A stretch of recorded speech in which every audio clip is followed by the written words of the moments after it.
For our Thursday readings, we are going to be reading A Wrinkle in Time by Madeleine L'Engle.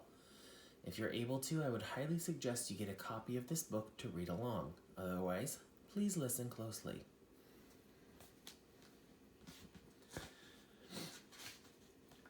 Chapter 1. Mrs. Whatsit. It was a dark and stormy night. In her attic bedroom, Margaret Murray, wrapped in an old patchwork quilt, sat on the foot of her bed and watched the trees tossing in the frenzied lashing of the wind. Behind the trees, clouds scudded frantically across the sky. Every few moments the moon ripped through them, creating wraith-like shadows that raced along the ground.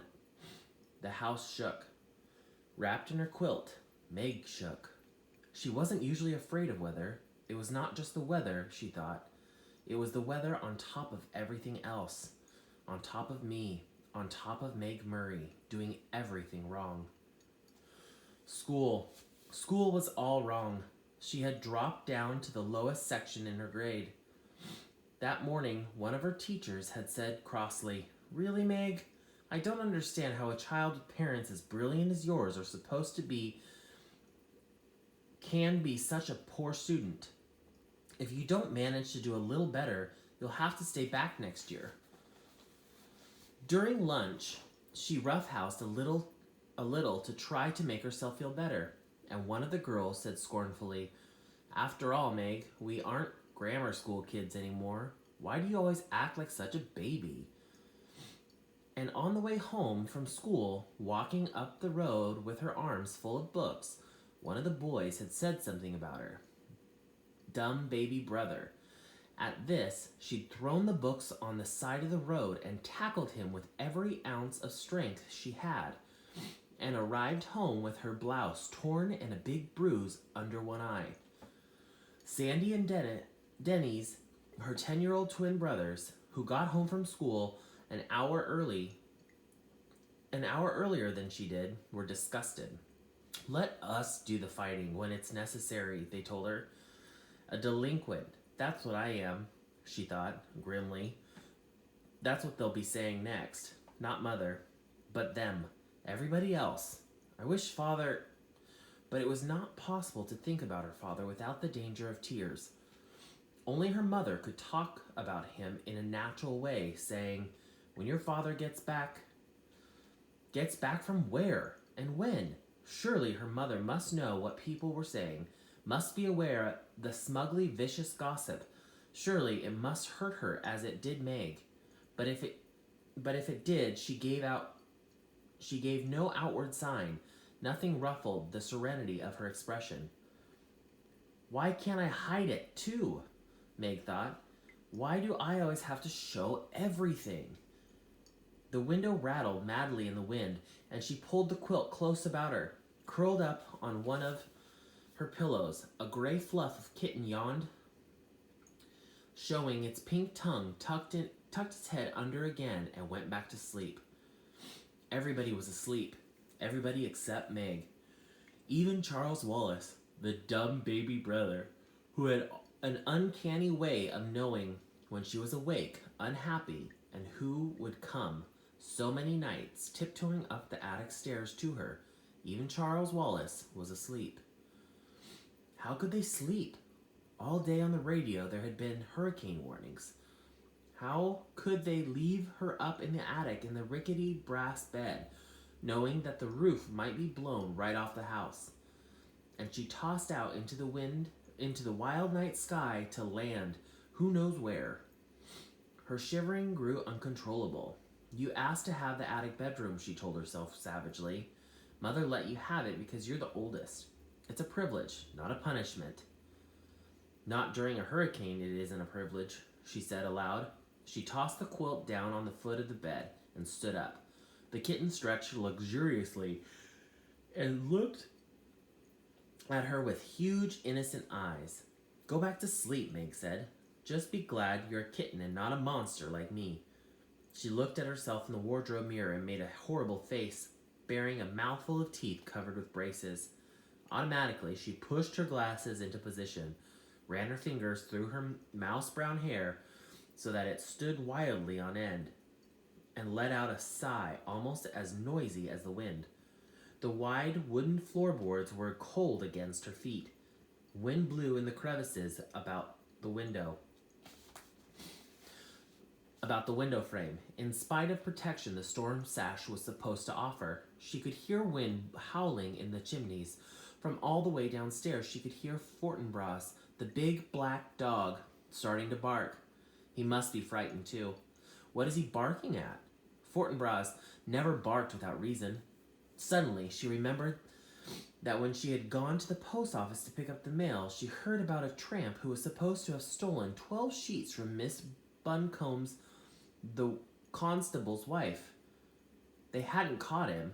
Maybe he was heading for the Murray's house right now, isolated on a back road as it was, and this time maybe he'd be after more than sheets.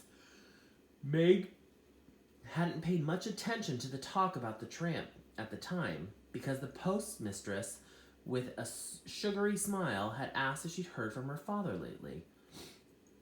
She left her little room and made her way through the shadows of the main attic, bumping against the ping-pong table. Now I'll have a bruise on my hip on top of everything else, she thought. Next she walked into her old doll's house, Charles Wallace's rocking horse, the twins' electric trains. Why must everything happen to me? She demanded of a large teddy bear. At the foot of the attic stairs she stood and listened. Not a sound from Charles Wallace's room on the right. On the left, in her parents' room, not a rustle from her mother sleeping alone in the great double bed. She tiptoed down the hall and into the twins' room, pushing again at her glasses as though they could help her to see better in the dark. Denny's was snoring. Sandy murmured something about baseball and subsided. The twins didn't have any problems. They weren't great students, but they weren't bad ones either. They were perfectly content with a succession of B's and occasional A's or C. They were strong and fast runners and good at games, and when cracks were made about anybody in the Murray family, they weren't made about Sandy or Denny's. She left the twins' room and went downstairs, avoiding the creaking 7th step. Fortinbras had stopped barking. It wasn't the tramp this time, then. Fort would go on barking if anybody was around. But suppose the tramp does come. Suppose he has a knife. Nobody lives near enough to hear if we screamed and screamed and screamed. Nobody'd care anyhow. I'll make myself some cocoa, she decided. That'll cheer me up. And if the roof blows off, at least I won't go off with it.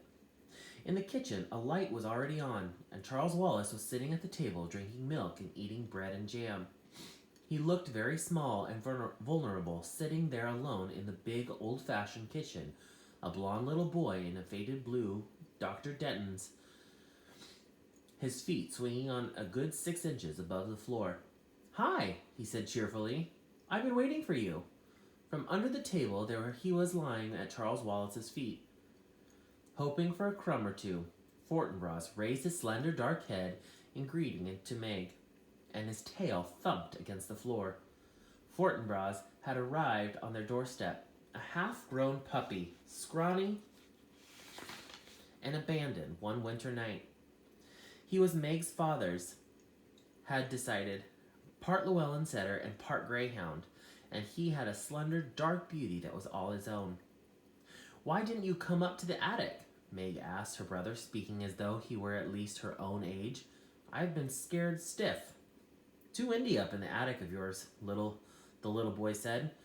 "I knew you'd be down. I put some milk on the stove for you. It ought to be hot by now." How did Charles Wallace always know about her? How could he always tell? He never knew, or seemed to care, what Denny's or Sandy's were thinking. It was his mother's mind, and Meg's, that he probed with frightening accuracy.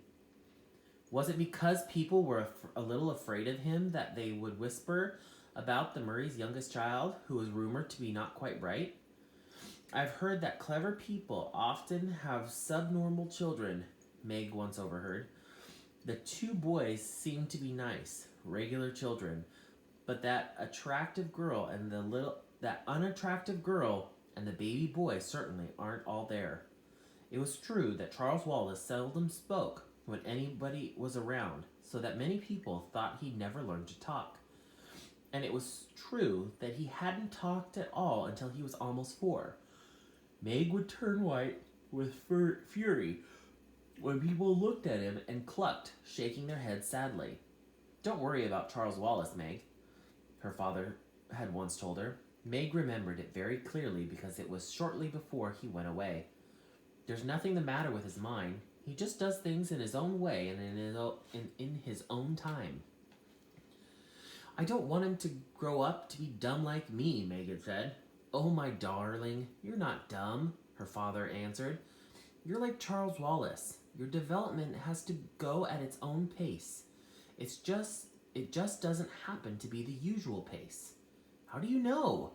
Meg had demanded. "How do you know I'm not dumb?" "Isn't it just because you love me?" "I love you, but that's not what tells me. Mother and I've given you a number of tests, you know." Yes, that was true. Meg had realized that some of the games her parents played with her were tests of some kind, and that there had been more for her and Charles Wallace than for the twins. "IQ tests, you mean?" "Yes, some of them." "Is my IQ okay?" "More than okay." "What is it?" "That I'm not going to tell you, but it assures me that both you and Charles Wallace will be able to do pretty much whatever you like when you grow up, to yourselves. You must wait till Charles Wallace starts to talk, you'll see." How right he had been about that, though he himself had left before Charles Wallace began to speak. Suddenly, with none of the usual baby preliminaries using entire sentences, how proud he would have been.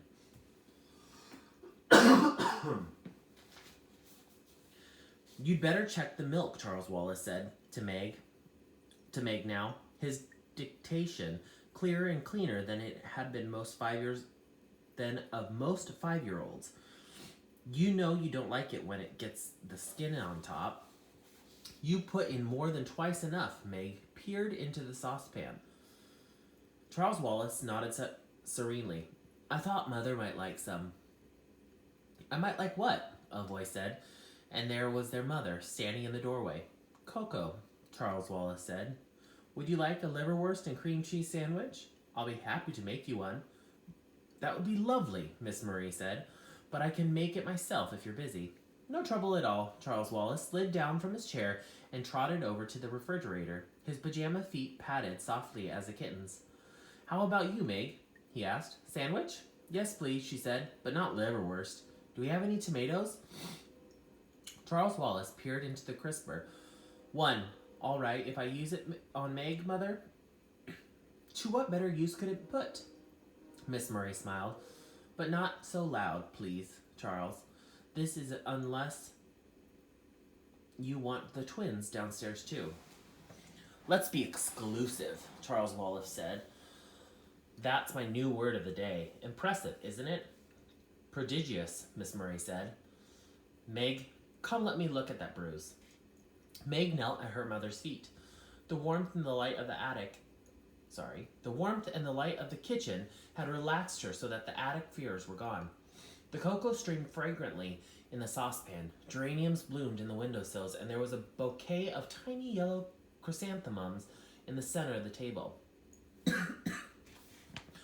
The curtains, red with a blue and green geometrical pattern, were drawn and seemed to reflect their cheerfulness throughout the room. The furnace purred like a great sleepy animal. The lights glowed with steady radiance outside, alone in the dark, and the wind still battered against the house. But the angry power that had frightened Meg while she was alone in the attic was subdued by the familiar comfort of the kitchen. Underneath Miss Murray's chair, Fortinbras let out a content sigh. Miss Murray gently touched Meg's bruised cheek. Meg looked up at her mother, half in loving admiration, half in a sullen resentment. It was not an advantage to have a mother who was a scientist and a beauty as well.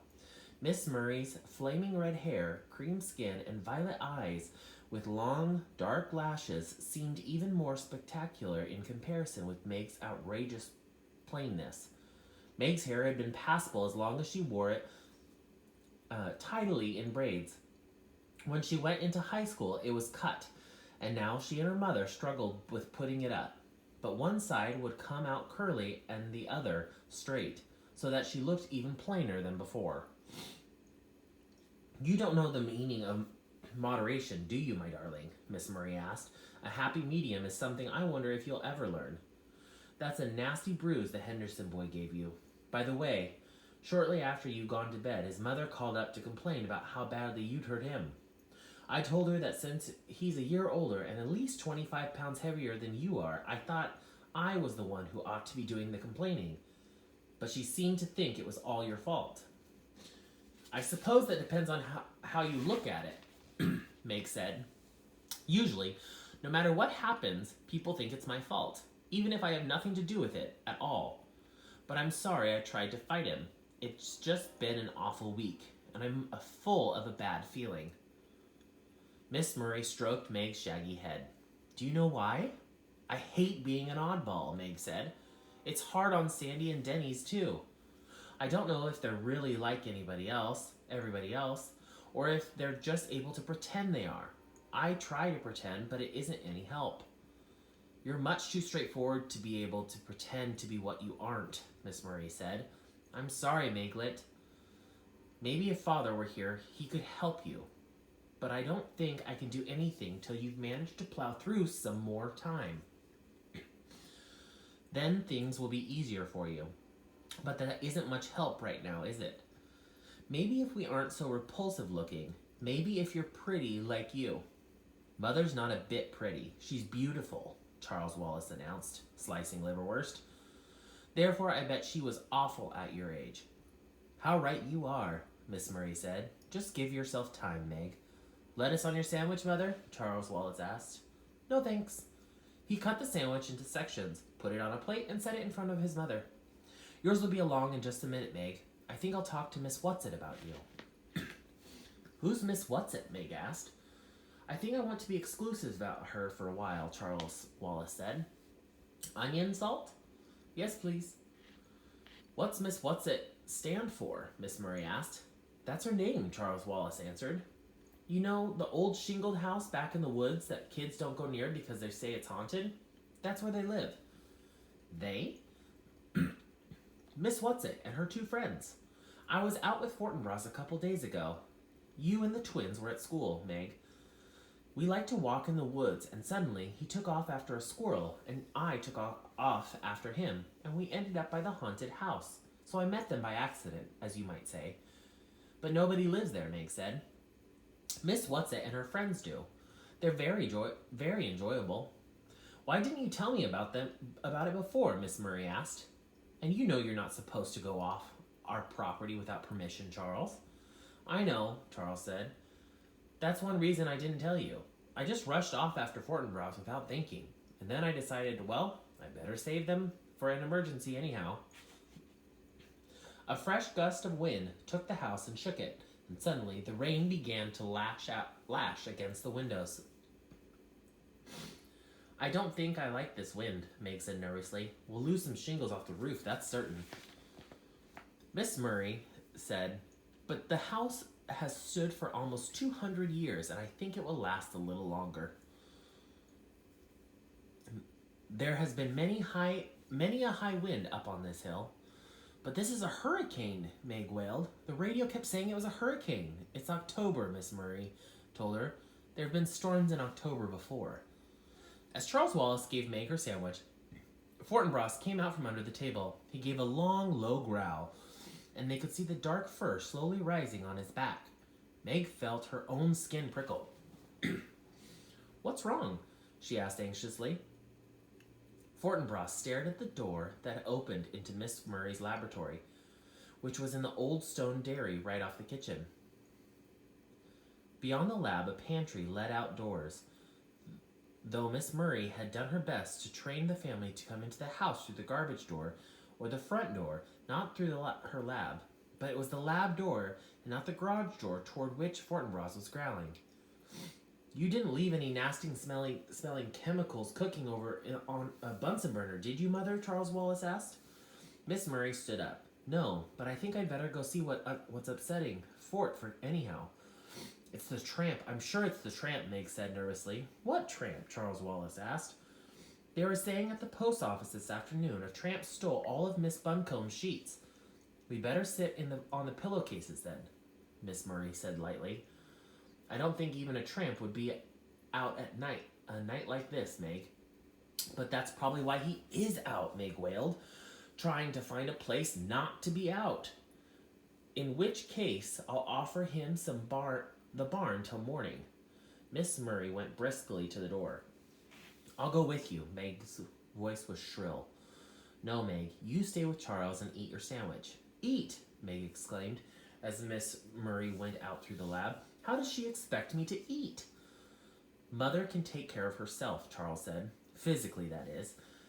But he sat in his father's chair at the table and his legs kicked on the rungs. And Charles Wallace, unlike most small children, had the ability to sit still. After a few moments that seemed like forever to Meg, Miss Murray came back in, holding the door open for... Was it the tramp? It seemed small for Meg's idea of a tramp. The age or sex was impossible to tell, for it was completely bundled up in clothes. Several scarves of assorted colors were tied around the head, and a man's felt hat perched atop. A shocking pink stole was knotted about a rough overcoat, and a black rubber boot covered the feet. Miss Whatsit, Charles said suspiciously. What are you doing here? And what time of night is it? Now don't you be worried, my honey, a voice emerged from among turned-up coat collar, stole scarves, and hat, a voice like an unoiled gate, but somehow not unpleasant. Miss, Whatsit? Says she lost her way, Miss Murray said. Would you care for some hot chocolate, Miss Whatsit? Charmed, I'm sure, Miss Whatsit answered, taking off the coat and the stole. It isn't so much that I lost my way as I got blown off course. And when I realized that I was just a little Charles Wallace's house, I thought I'd just come in and rest for a bit before proceeding on my way. How did you know this was Charles Wallace's house? Meg asked. By the smell. Miss Whatsit untied a blue and green paisley scarf, a red and yellow flowered print, a gold Liberty print, a red and black bandana. Under all this, a sparse quantity of grayish hair was tied in a small but tidy knot on top of her head. Her eyes were bright, her nose a round, soft blob, her mouth puckered like an autumn apple. My, but it's lovely and warm in here, she said. Do sit down. Miss Murray indicated a chair. Would you like a sandwich, Miss Whatsit? I've had liverwurst and cream cheese. Charles has bread and jam, and Meg a lettuce and tomato. Now let me see, Miss Whatsit pondered. I'm passionately fond of Russian caviar. You peaked, Charles cried indignantly. We're saving that for Mother's birthday. You can't have any. Miss Whatsit gave a deep and pathetic sigh. No, Charles said. Now you mustn't give in to her, Mother, or I shall be very angry. How about tuna fish salad? All right, Miss Whatsit said meekly. I'll fix it, Meg offered, going to the pantry for a can of tuna fish. For crying out loud, she thought, this old woman comes barging in on us in the middle of the night, and Mother takes it as though there weren't anything peculiar about it at all. I'll bet she is the tramp. I'll bet she did steal those sheets, and she's certainly no one Charles Wallace ought to be friends with, especially when he won't even talk to ordinary people. I've only been in the neighborhood a short time, Miss Whatsit was saying as Meg switched off the pantry light and came back into the kitchen with the tuna fish. And I didn't think I was going to like the neighbors at all until dear Charles Wallace came over with his dog. Miss Whatsit, Charles Wallace demanded severely, why did you take Miss Buncombe's sheets? Well, I needed them, Charles, my dear. You must return them at once. But Charles, my dear, I can't. I have used them. It was very wrong of you, Charles Wallace scolded. If you needed sheets that badly, you should have asked me. Miss Whatsit shook her head and clucked. You can't spare any sheets. Miss Buncombe can. Meg cut up the celery and mixed it with the tuna. After a moment's hesitation, she opened the refrigerator door and brought out a jar of little sweet pickles. Though, why am I doing it for her? I don't know, she thought as she cut them up. I don't trust her one bit. Tell your sister I'm all right, Miss Whatsit said to Charles. Tell her my intentions are good. The road to hell is paved with good intentions, Charles intoned. But isn't he cunning? Miss Whatsit beamed at him fondly. It's lucky he has someone to understand him, but I'm afraid he doesn't, Miss Murray said. None of us is quite up to Charles. But at least you aren't trying to squash him down. Miss Whatsit nodded her head vigorously. You're letting him be himself. Here's your sandwich, Meg said, bringing it to Miss Whatsit. Do you mind if I take off my boots before I eat? Miss Whatsit asked, picking up the sandwich, nevertheless. Listen. She moved her feet up and down in her boots, and they could hear water squelching. My toes are ever so damp. The trouble is that these boots are mite too tight for me, and I've never can take them off by myself. I'll help you, Charles offered. Not you. You're not strong enough. I'll help. Miss Murray squatted at Miss Whatsit's feet, yanking one slick boot. When the boot came off, it came suddenly. Miss Whatsit sat down with a thump. Miss Whatsit went tumbling backward with the chair onto the floor, sandwich held high in one old claw. Water poured out of the boot and ran over the floor and a big braided rug. Oh, dearie me, Miss Whatsit said, lying on her back with an overturned chair, her feet in the air, one in the red and white striped sock and the other still booted. Miss Murray got to her feet. Are you all right, Miss Whatsit? If you have some liniment, I'll put it on my dignity, Miss Whatsit said, still supine. I think it's sprained. A little oil of cloves, mix it well with garlic, is rather good. And she took a large bite of sandwich. Do please get up, Charles said. I don't like to see you lying there that way. You're carrying things too far. Have you ever tried to get your feet with a sprained dignity? To get to your feet with a sprained dignity? But Miss Whatsit scrambled up, rightened the chair, and then sat back down on the floor. The booted foot stuck out in the front of her and took another bite. She moved with great agility for such an old woman. At least Meg was reasonably sure that she was an old woman, and a very old woman at that. Miss Whatsit, her mouth full, ordered Miss Murray, Now pull while I'm already down. Quite calmly, as though this old woman and her boots were nothing out of the ordinary, Miss Murray pulled until the second boot relinquished the foot. This foot was covered with a blue and gray argyle sock, and Miss Whatsit sat there, wriggling her toes, contentedly finished her sandwich before scrambling to her feet. Ah, she said, that's ever so much better, and took both boots out and shook them over the sink.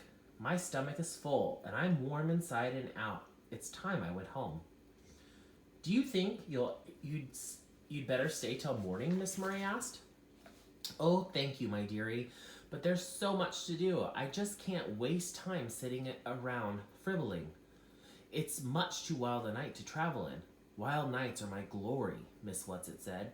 I was just caught in a downdraft and blown off course. Well, at least till your socks are dry. Wet socks don't bother me. I just don't like the water squishing around in my boots. Now don't worry about me, lamb. Lamb was not a word one would ordinarily think of calling Miss Murray. I shall just sit down for a moment and pop on my boots, and then I'll be on my way.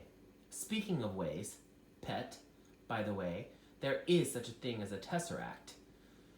Miss Murray went very white with one hand, reached backwards and clutched at a chair for support. Her voice trembled. What did you say? Miss Whatsit tugged at her second boot. I said, she grunted, shoving her foot down in, that there is, such a thing, as a tesseract. Her foot went down into the boot, and grabbing shawls, scarves, and hat, she hustled out the door. Miss Murray stayed very still, making no move to help the old woman. As the door opened, Fortinbras streaked in, panting, wet and shiny as a seal. He looked at Miss Murray and whined. The door slammed. "Mother, what's the matter?" Meg cried. "What did she say? What is it?" "The Tesseract," Miss Murray whispered. What did she mean? What could she have known? And that concludes chapter 1.